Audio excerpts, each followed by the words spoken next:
Exodus is about refugees. It's about people fleeing from a war-torn region. It's a fictional story, but it's also a story that touches on a lot of situations that you see daily on the news. The first form of Exodus was a graphic novel, a book. And what I did was to make a page and then basically continue on one side or continue on the other side. And that allowed me to control the length of the story and also to make it grow organically. Not using text allows the viewer to interpret what they are seeing in their own way.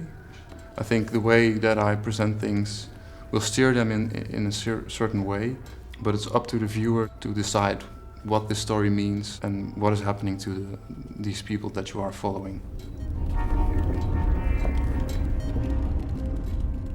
I've always thought of situations that I depicted as very complicated with lots of different factors that sort of interlock and intertwine. So I wanted to stay away from presenting the viewer with some sort of obvious message.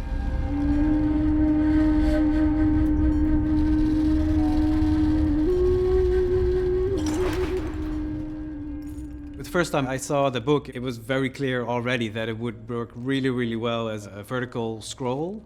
If you think of a comic as a story laid out in space, in a book you have a very set way of going through that space. You flip the pages, you go from left to right or right to left. But on an iPad or a digital medium, you can try whatever space you want. You're welcome to figure out how to navigate it. It doesn't push itself into your face. I don't want to compare it with the fish tank, but it's similar to it in a way that it feels alive. One of the problems converting the book to the digital comic that it is now is actually the depth in it. Because if you will look through it, you will notice that there's like layers of depth.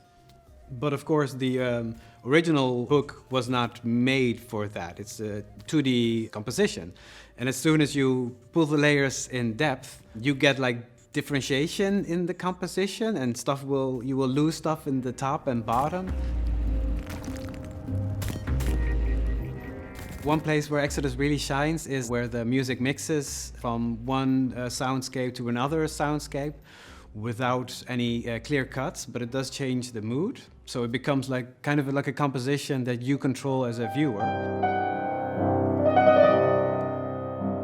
The main challenge for me was how to make it happen that music is interesting to listen to, but there's no start or ending point. You can play on like this forever, and then it never feels like, okay, now the song is done and we have to go to the next chapter. So I think these are tricks that I try to find all the way through the score.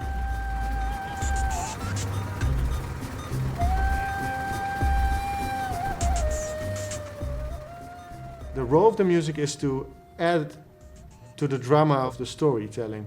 We added an extra sense to the reading, because right now you can read the comic not only with your eyes but also with your ears, and you get sucked into the story by this.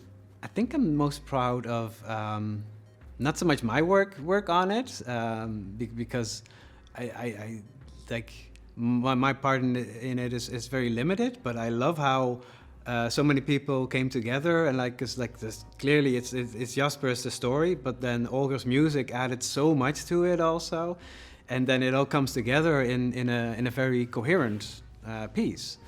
I think the motion comic that we made is the ultimate way to view what was originally inside of my head.